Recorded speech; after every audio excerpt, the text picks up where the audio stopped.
Good morning and bonjour, family. Welcome to Delight and Delight Ministries, a place where hope, healing, and honor flourish. I pray bold to the God who restores. This week, we are focusing on being restored through truth. Truth does not merely inform us, truth transforms us. Today is Sunday, our day of spiritual restoration. Today, we will learn from King Josiah, a young leader whose life was forever changed when he encountered the truth of God's word. So, wherever you are today, take a deep breath, quiet every distraction, and let us open our hearts to the transforming truth of God. Our main scripture is found from Second Kings 22, verse 11. When the king heard the words of the book of the law, he tore his clothes. Many people want change. They want greater peace, greater wisdom, greater clarity, greater purpose. Yet real transformation rarely begins with changing circumstances. It begins with confronting truth. Truth can be uncomfortable. Truth can challenge us. Truth can expose what needs healing. But truth also opens the door to freedom. King Josiah became king at a very young age. For years, God's people had drifted away from his ways. The nation had become spiritually confused. The truth has been neglected. The word of God had been forgotten. Then something remarkable happened. The book of the law was discovered when King Joshua heard God's word read aloud. His heart was deeply moved. He recognized how far the nation had drifted. But instead of ignoring the truth, he embraced it. That decision changed everything. His life changed, his leadership changed, and the nation began changing as well. That is the power of truth. Truth has a way of awakening what compromise tries to silence. It reveals, it corrects, it restores, it redirects. Many people ask God for a fresh start while avoiding the truth that can create one. Joshua teaches us that restoration begins when we allow God's word to speak honestly into our lives. The truth of God is not our enemy. The truth of God is our guide. His truth does not condemn us. It leads us toward freedom, healing, and spiritual renewal. Question for today for you to ponder upon. What truth from God's word might he be asking you to embrace more fully in this season of your life? Let us pray, family. Adonai, our faithful Lord and God of truth, we honor you today.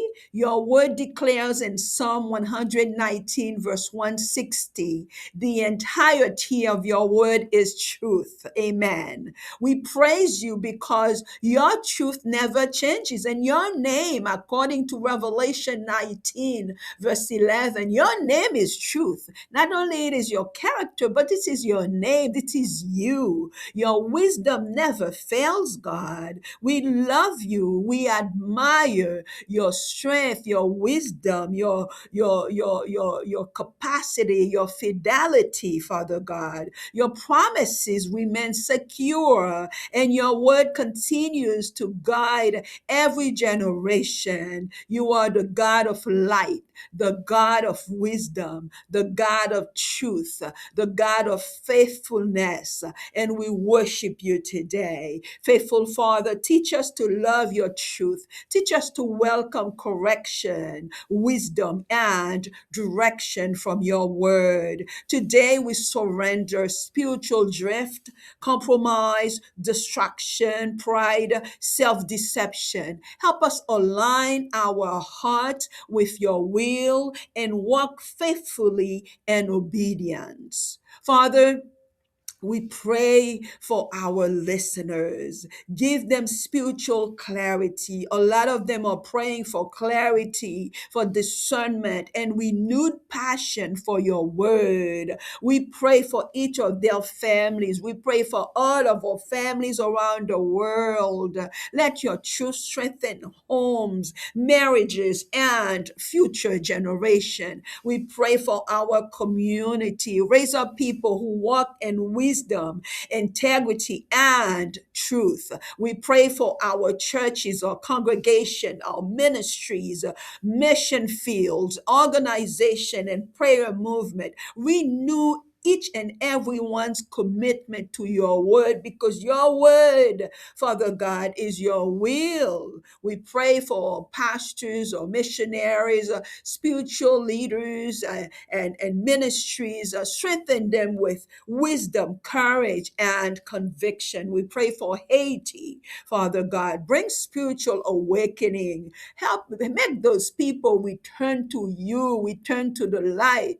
Help Haitian people to see the light and to return, because Father God, there's no restoration without repentance. We have to return to you, to your feet, Father God. Please bless them so they see the truth, they understand the truth, so they can embrace the truth, Father God. We pray for every single nation under the sky, Father. Raise up leaders who value your righteousness, who value your truth, who value justice, Father God. Father, you are a merciful Father, and we thank you for that. Please forgive us for the times we ignored your truth. Forgive us for allowing distractions, compromise, and worldly influences to shape our thinking, Father God. Please fill each of our listeners with wisdom, courage, and peace. Father, our Elolam, our everlasting God, today we trust your truth. Your word declares in Isaiah 55, verse 11, that your word will not return empty, but it will accomplish what you are pleased, Father God. So today we declare that your truth is guiding each of our listeners' life. Wisdom is replacing confusion. Freedom is replacing deception. Their faith is growing stronger. In Jesus Christ's name we pray. Amen. Today's takeaway is God's word restores spiritual direction. That's what God's word do. As we dwell in his word, as we spend more time with his word, and learn him and learn how to know God deeper and more intimate, that's how you will gain your spiritual direction. Before we leave today, if you're not sure of your relationship with Christ, please make it official. This is your opportunity. If you've never placed your faith in Jesus Christ and receive him into your heart as your Lord and Savior, today can be the day. And I hope and pray that you make it the day that you receive salvation by faith, because Romans 10:9 teaches us that if we confess Jesus as Lord and believe in our hearts that God raised him from the dead, we will be saved. So please, my friend, if you have not done so, turn to him today, trust him today, and receive the gift of salvation by faith. If you like to place your faith in Jesus Christ today, just pray the simple prayer after me. Lord Jesus, I come to you today just as I am. I believe you died for my sins and rose again. Please forgive me, save me, and restore me.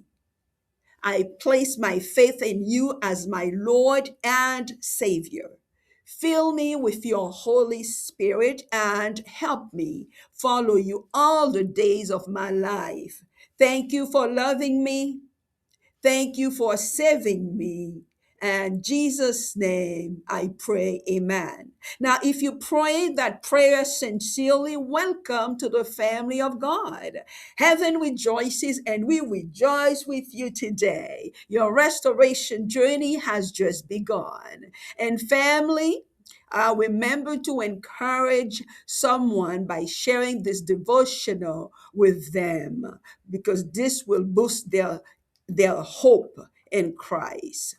Surely God's goodness and love will follow you all the days of your life, and you will dwell in the house of the Lord forever. Remember, we serve the God who restores. We go forward from grace to greater glory. Stay encouraged, family. Stay restored, my friends. Continue to delight in the light.